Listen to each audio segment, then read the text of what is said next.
Hello students, welcome to the science class of 7 Star Convent School. Students, अब इस chapter में हमारी next heading आती है राइटिंग केमिकल फॉर्मूले। अब यानी हमें केमिकल फॉर्मूले को लिखना सीखना होगा कि ये कैसे लिखे जाते हैं, इनके बारे में अब हम जानेंगे। ठीक है, तो सबसे पहले जानते हैं ये होता क्या है। तो इसको हम सिंपल वर्ड्स में कह सकते हैं, the chemical formula of a compound is a symbolic representation of its composition. सबसे पहले तो याद रखना, केमिकल फॉर्मूला किसका होता है? कंपाउंड का होता है। यानी कोई एलिमेंट होगा सिंपली तो उसको हम केमिकल फॉर्मूला नहीं कह सकते, उसके सिंबल्स होते हैं। लेकिन जो कंपाउंड होंगे उनके कुछ केमिकल फॉर्मूले होते हैं। ठीक है, और वो कंपाउंड के क्या होते हैं? Symbolic representation of its composition, यानी उसकी कंपोजिशन को सिंबल के रूप में रिप्रेजेंट करने का काम करते हैं कि उसकी कंपोजिशन में क्या क्या बना है। ठीक है, उसी को हम बोलते हैं केमिकल फॉर्मूला। फॉर एग्जांपल मैं आपको बताऊं तो आप समझ लो, आप जानते हो हम वाटर को बोलते हैं H2O। H2O यानी देखो, इससे हमें पता चलता है कि वाटर में क्या क्या है। ये सिंबॉलिक रिप्रेजेंटेशन है, यानी यही उसका फॉर्मूला है। और इस फॉर्मूले को देख के हम ये कह सकते हैं कि इसमें हाइड्रोजन है और इसमें ऑक्सीजन है। तो ये चीजें हमें पता चल जाती हैं किसी भी चीज का फॉर्मूला देख के। तो उसी फॉर्मूले को बनाना अब हम सीखेंगे कि ये फॉर्मूला आखिर बनते कैसे हैं। ठीक है, तो किसी भी कंपाउंड का फॉर्मूला बनाने के लिए जो सबसे पहली चीज आपको चाहिए होती है वो होते हैं सिंबल्स। यानी आपको सिंबल्स याद होने चाहिए। किसके सिंबल्स? एलिमेंट्स के सिंबल, यानी जो भी एलिमेंट्स होंगे उनके सिंबल क्या है। सपोज अगर हमें पता ही ना होता कि हाइड्रोजन का सिंबल क्या है तो हम यहाँ पे क्या लिखते? ठीक है, हमें पता है हाइड्रोजन को हम H से डिनोट करते हैं, तो हमने H जहां देखा हम जानेंगे कि वो हाइड्रोजन है। यानी उस एलिमेंट का सिंबल हमें पता होना चाहिए, तब हम उसका फॉर्मूला बना सकते हैं। ठीक है, और दूसरी जो चीज हमें और जानकारी होनी चाहिए वो है कंबाइनिंग कैपेसिटी। ठीक है, कंबाइनिंग कैपेसिटी को कंबाइनिंग पावर भी बोल सकते हो। ठीक है, ये क्या होती है? आप देखो, कंबाइनिंग कैपेसिटी, कंबाइनिंग पावर, ये दरअसल किसी भी एलिमेंट्स में एक पावर होती है जिससे वो दूसरे के साथ कंबाइन करता है। ठीक है, इसको हम वैलेंसी भी बोलते हैं। इसी को अदर टर्म्स में हम वैलेंसी भी बोलते हैं। अब वैलेंसी क्या होती है? तो वैलेंसी को शॉर्टकट में हम ये कह सकते हैं कि किसी भी एलिमेंट की जो कंबाइनिंग कैपेसिटी होती है, यानी कंबाइनिंग जो पावर होती है, उसी पावर को हम बोलते हैं वैलेंसी। ठीक है, वैलेंसी को स्टूडेंट आप बहुत अच्छे से ऐसे समझ सकते हो कि जैसे होता क्या है, जैसे मान लो हम एक ह्यूमन ले लेते हैं और एक ऑक्टोपस ले लेते हैं। ऑक्टोपस तो आपने देखा ही है। अगर एक ह्यूमन और एक ऑक्टोपस दोनों एक दूसरे को हाथ से पकड़े तो आप देखोगे कि एक ह्यूमन जो है वो ऑक्टोपस के 2 आर्म्स को पकड़ सकता है। यानी ह्यूमन के पास कितने आर्म्स होते हैं? 2, और वो 2 हाथों से ऑक्टोपस के 2 हाथ पकड़ सकता है। लेकिन ऑक्टोपस के पास तो 8 हाथ है ना, उसके पास 8 आर्म्स होते हैं। तो ऐसी कंडीशन में क्या होगा कि एक ऑक्टोपस 4 ह्यूमंस को पकड़ सकेगा। यानी एक ऑक्टोपस जो है वो किसके बराबर हो जाएगा? 4 ह्यूमंस के बराबर हो जाएगा। तो यहां से हम ये कह सकते हैं कि एक ऑक्टोपस की पावर कितनी है? जितनी 4 ह्यूमंस की पावर है। इसी को कहते हैं कैपेसिटी, इसी को कहते हैं हम केमिकल टर्म में वैलेंसी। यानी किस एलिमेंट के पास कितनी पावर है, वो कितनी पावर से कितने लोगों को होल्ड कर सकता है। यानी कितने और दूसरे एलिमेंट्स हैं जिनके साथ वो आर्म्स को पकड़ के होल्ड कर सकता है, यानी एक बॉन्ड बना सकता है। इसको हम वैलेंसी के थ्रू डिनोट करते हैं। ठीक है स्टूडेंट्स, अब हमने यहाँ पे कुछ इंपॉर्टेंट आयंस ले लिए हैं और इनकी वैलेंसी को हम जानने की कोशिश करेंगे कि इनकी वैलेंसी क्या होती है। ठीक है, तो चलो देखते हैं। सबसे पहले जैसे हमारे पास सोडियम है, सोडियम को हम जानते हैं, इसको हम रिप्रेजेंट करते हैं Na से, और इसकी वैलेंसी होती है +1। ठीक है, तो ये बहुत इंपॉर्टेंट हो जाता है केमिकल फॉर्मूला को लिखते समय, इसलिए इनको याद रखना बहुत ज्यादा जरूरी है। तो पहले हम इनको देख लेते हैं नॉर्मली, उसके बाद फिर हम देखेंगे कि इनके फॉर्मूला कैसे बनते हैं। ठीक है, जैसे पोटेशियम है तो पोटेशियम की भी होती है +1, पोटेशियम को हम K से रिप्रेजेंट करते हैं। अब हमारे पास आ गया मैग्नीशियम, मैग्नीशियम को हम Mg से रिप्रेजेंट करते हैं, इसकी होती है 2+, यानी कि प्लस के 2 होती है इसकी वैलेंसी। ठीक है, हमारे पास जिंक आ गया, इसको हम Zn से रिप्रेजेंट करते हैं, इसकी भी होती है 2+। तो ये कुछ ऐसी है जिनसे वैलेंसी हमें पता होनी चाहिए। एल्युमिनियम की होती है Al3+, इसकी वैलेंसी होती है 3। ठीक है, तो आपको ये वैलेंसी पता होगी तभी आप फॉर्मूला बना सकते हो। ठीक है, इसके बाद एक आता है आयरन। आयरन के केस में थोड़ा सा ये हम ये कह सकते हैं कि ये दो प्रकार की अपनी इमेज को रिफ्लेक्ट करता है। कई बार आयरन जो है जिसको हम Fe से रिप्रेजेंट करते हैं, कई बार इसकी +2 होती है वैलेंसी और कई बार आयरन की +3 भी हो जाती है। तो ये चीज याद रखना, कुछ ऐसे एलिमेंट्स होते हैं जो अपनी वैलेंसी को चेंज भी करते हैं, तो उनके बारे में हम डीपली बाद में जानेंगे। फिलहाल हम नॉर्मल एलिमेंट्स को जान लेते हैं। स्टूडेंट, इसके बाद कुछ नॉन मेटालिक एलिमेंट्स भी होते हैं जिनमें वैलेंसी को जानना बहुत जरूरी होता है। जैसे हाइड्रोजन की अगर हम बात करें, जो कि नॉन मेटालिक कैटेगरी में ये लिखे हुए हैं, इनमें हाइड्रोजन जो आता है इसकी वैलेंसी होती है +1, ठीक है। क्लोराइड हो गया तो इसकी वैलेंसी हो जाएगी -1, ठीक है। ऑक्साइड हो गया, ऑक्साइड की वैलेंसी हो जाएगी -2 वैलेंसी होती है माइनस की, ठीक है। इसके बाद आ गया सल्फाइड, सल्फाइड की भी -2 हो जाएगी, ठीक है। इसके बाद आ गया नाइट्रेट, नाइट्रेट की वैलेंसी होती है -3, ओके। तो ये कुछ ऐसे नॉन मेटालिक एलिमेंट्स थे, उनकी वैलेंसी हमने जान ली, ठीक है। इसके बाद कभी कभी स्टूडेंट पॉली एटॉमिक आयंस भी आ जाते हैं, तो ये पॉली एटॉमिक आयंस हैं, इनकी वैलेंसी जान लेते हैं। और अगर अभी आपको पॉली एटॉमिक आयंस क्या होते हैं इसमें कंफ्यूजन है, तो आप लास्ट वाला एपिसोड देख लो तो आपको क्लियर हो जाएगा, ठीक है। तो इसमें इनकी वैलेंसी जानते हैं। तो जैसे यहाँ पे हाइड्रोक्साइड, हाइड्रोक्साइड क्या होता है OH, ठीक है। तो इसकी जो वैलेंसी होगी वो होती है -1। इसके बाद हमारा आता है नाइट्रेट, नाइट्रेट की होती है NH3 रिप्रेजेंटेशन होता है इसका और इसकी वैलेंसी होती है -1, ठीक है। इसके बाद हमारा नेक्स्ट आता है कार्बोनेट, कार्बोनेट का रिप्रेजेंटेशन होता है CO3 और इसकी वैलेंसी होती है -2, ठीक है। इसके बाद आता है सल्फेट, सल्फेट का रिप्रेजेंटेशन होता है SO4 और इसकी वैलेंसी होती है -2। इसके बाद आता है फॉस्फेट, फॉस्फेट होता है PO4 और इसकी वैलेंसी होती है -3, ठीक है। तो स्टूडेंट देखा आपने, यहाँ पे हमने बहुत सारे मेन इंपॉर्टेंट आयंस को ले लिया और उनकी वैलेंसी को जानने की कोशिश करी कि इनकी वैलेंसी क्या होती है। अब इनकी वैलेंसीज को जो है ना आप अपने दिमाग में रखना, क्योंकि अभी जब हम इनके केमिकल फॉर्मूले को फॉर्म करेंगे तो इनकी वैलेंसी का बहुत ज्यादा इंपॉर्टेंस है उसमें, ठीक है। तो स्टूडेंट्स अब हम आ जाते हैं रूल्स की तरफ और देखते हैं कि कैसे केमिकल फॉर्मूले बनाए जाते हैं, ठीक है। तो इसमें अगर हम रूल्स की बात करें तो मैंने यहाँ पे बहुत शॉर्ट में लिखा हुआ है, हालांकि आपको कभी रूल्स पूछेगा तो ऐसे लिखना नहीं है, लेकिन मैंने आपको बहुत ही शॉर्ट में लिख के यहाँ पे समझाने की कोशिश करी है, ठीक है।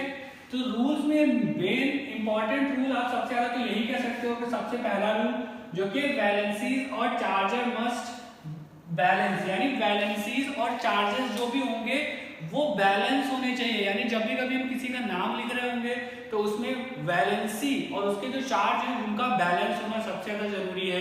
तो ये आपका सबसे पहला रूल है। अभी मैं इसको और अच्छे से एक्सप्लेन कर दूंगा आगे, जब मैं अभी आपको इसके नाम लिखना सिखाऊंगा तो फिर इनको और अच्छे से एक्सप्लेन कर दूंगा तो आपको पूरे तरीके से समझ में आ जाएगा, ठीक है। फिलहाल सेकंड रूल पे आते हैं। सेकंड रूल कहता है symbols of metal is written first. देखो कभी कभी ऐसा होता है कि जब हम मेटल्स और नॉन मेटल्स दोनों को मिला रहे होते हैं और कोई नया कंपाउंड बना रहे होते हैं, तो ऐसी कंडीशन में जो मेटल्स है ना उनको पहले लिखा जाता है, उनके सिंबल्स को पहले लिखा जाता है।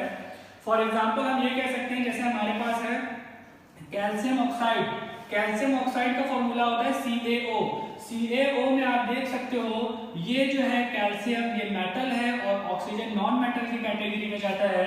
तो ऐसे में हमने OCa नहीं लिखा है, हमने लिखा है CaO, यानी कि मेटल पहले नॉन मेटल बाद में, ठीक है।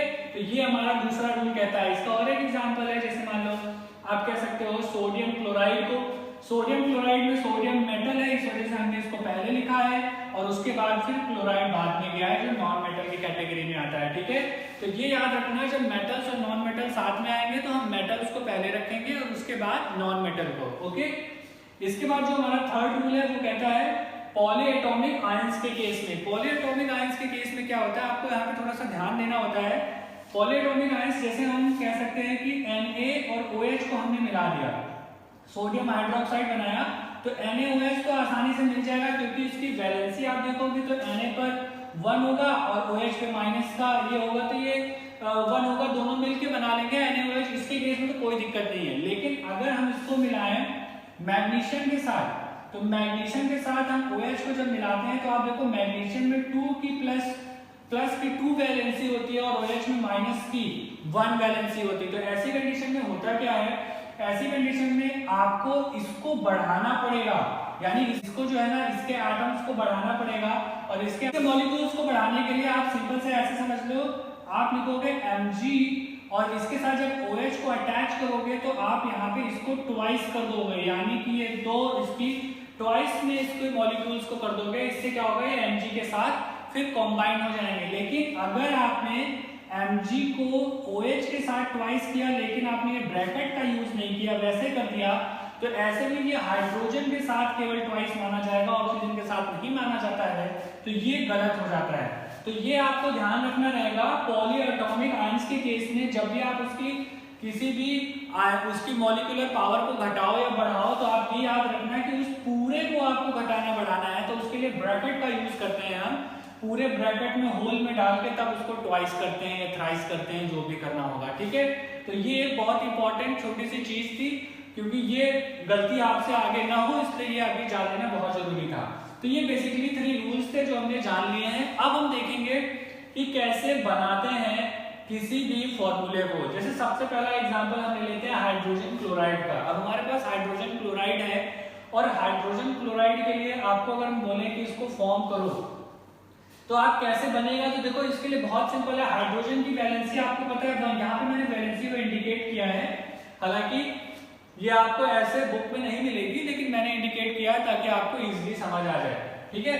तो हाइड्रोजन की वैलेंसी को मान लेते हैं 1, और क्लोरीन की जो वैलेंसी होती है वो 1 होती है, यानी हाइड्रोजन और क्लोरीन दोनों की वैलेंसी को हमने लिख दिया है। अब इसको जब हम कंबाइन करेंगे तो आप देखोगे ये बन जाएगा HCl, यही हो जाएगा हाइड्रोजन क्लोराइड, ठीक है। दोनों की वैलेंसी सेम होनी चाहिए, ये चीज आप याद रखना, ठीक है। वैलेंसी सेम नहीं होगी तो फिर हमारा जो है फॉर्मूला गलत हो जाएगा।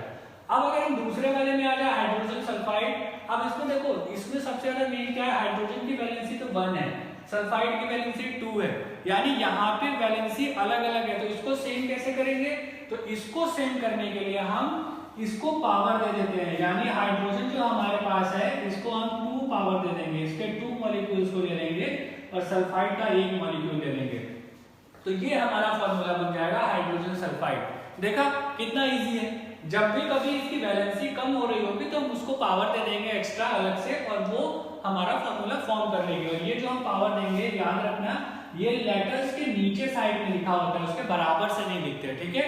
इसके बाद अगर हम आ जाते हैं कार्बन टेट्राक्लोराइड में, अब यहाँ पे हम देखते हैं कार्बन की वैलेंसी है 4, और टेट्राक्लोराइड में क्लोरीन की जो वैलेंसी होती है वो होती है 1। तो इसको हम बैलेंस कैसे करेंगे, इसको बैलेंस करने के लिए कार्बन को तो हम सिंपली रख देंगे ऐसे ही, और क्लोरीन की 1 है तो 1 से 4 करने के लिए हम क्लोरीन को 4 बार इसको पावर दे देंगे, तो ये हो जाएगा CCl4, ये हो जाएगा कार्बन टेट्राक्लोराइड, ठीक है। तो देखा आपने कितना आसान है इसको वैलेंसी के अकॉर्डिंग इसको मर्ज करके फॉर्मूला बनाना, ठीक है। इसके बाद अगर हम आते हैं मैग्नीशियम क्लोराइड, देखो ये एक ऐसा एग्जांपल है जहां पे मैंने आयंस को ले लिए हैं। तो आयंस में क्या होता है, आपको इसमें भी वैलेंसी को बराबर करना होता है। यहाँ पे एक चीज आप याद रखो, आपको कभी भी यहाँ पे ऐसे दे सकता है 2+ या प्लस 2 बार लगा भी हो सकता है, ठीक है। तो इसमें कभी कंफ्यूज मत होना। अब मैग्नीशियम की जो वैलेंसी है वो है 2+ की, क्लोरीन की है -1। तो अब यहाँ पे चार्जेस की बात हो रही है, तो चार्जेस को भी हम बैलेंस करते हैं। तो यहाँ पे बैलेंस करने के लिए हम लिखेंगे Mg, ये तो मैग्नीशियम के पास 2+ के चार्जेस है, क्लोरीन के पास 1- का है, तो क्लोरीन को एक और पावर दे देते हैं, तो Cl को हम दे देते हैं 2 पावर, तो 2- हो जाएंगे इसके और 2+ इसके, दोनों मिलकर न्यूट्रल बन जाएंगे, तो ये हो जाएगा फॉर्मूला MgCl2। तो देखा आपने कितने सिंपल तरीके से हमने इसको सारे फॉर्मूले बना लिए हैं, ओके स्टूडेंट। चलो कुछ और एग्जांपल्स को देख लेते हैं। इस टॉपिक को बेहतर तरीके से समझने के लिए इसके एग्जांपल्स को करना बहुत जरूरी है, ठीक है। तो अब हमारा नेक्स्ट एग्जांपल आता है जैसे एल्युमिनियम ऑक्साइड। एल्युमिनियम ऑक्साइड में हम कैसे करेंगे, देखो इसमें सबसे पहले चीज जो है आपको नाम से ही पता चल जाता है, एल्युमिनियम यानी कि Al होगा और ऑक्साइड यानी कि O होगा, ठीक है। एल्युमिनियम और ऑक्साइड को हमने लिख दिया, इसकी वैलेंसी हमने लिख दी, वैलेंसी हमें पता होती है तो हमने लिख दी। अब इसको कंबाइन करके हम इसका फॉर्मूला बनाने की कोशिश करेंगे। तो देखो यहाँ पे अगर हम एल्युमिनियम को ले लेते हैं तो इसकी 3 है वैलेंसी, ऑक्साइड को ले लेते हैं तो इसकी 2 वैलेंसी है, 3 और 2 मैच नहीं करेंगे, अगर हम 2 को बढ़ा देंगे 4 कर देंगे ट्वाइस कर देंगे तब भी वो 3 के साथ मैच नहीं करेगा। तो इस कंडीशन में हमें ये सोचना होगा कि इसको इसके साथ मैच कैसे कराएं। तो इसके लिए सबसे बेसिक सा कॉन्सेप्ट आप समझ लो, एलसीएम टाइप में इसका ले लो। एलसीएम लेते ही आपको पता चल जाएगा, 3 2 का एलसीएम ले लोगे आप तो आपको क्लियर हो जाएगा कि दोनों में से किस में मैच होगा। तो एक्चुअली ये 6 में मैच हो रहा है ना, तो इसको भी 6 बनाया जा सकता है और इसको भी 6 बनाया जा सकता है, ठीक है। तो इसको हम कैसे करेंगे, इसको बहुत ही सिंपल वे में हम करेंगे। एल्युमिनियम को 3 प्लस है तो इसको 2 पावर दे देते हैं, तो अब ये हो गए 6 हो गए प्लस के, और यहाँ पे है ऑक्साइड के 2 माइनस है, इसको 3 पावर दे देते हैं, तो ये हो गए 2 और 3 मल्टीप्लाई होकर 6 बन जाएंगे। तो ये हमारा केमिकल फॉर्मूला बन जाएगा Al2O3, ठीक है। तो बहुत ही सिंपल तरीका होता है इसको करने का। इसके बाद अब हमारा जैसे आता है कैल्शियम ऑक्साइड, ये थोड़ा डिफरेंट केस है, इसको भी अच्छे से समझ लो। इसमें क्या होता है, हमारे पास Ca की भी 2 वैलेंसी है और ऑक्साइड की भी 2 वैलेंसी है। तो ऐसी कंडीशन में हम इसको कैसे करेंगे, तो देखो इसमें कुछ नहीं, सिंपली आप ज्वाइन कर दोगे हो जाएगा।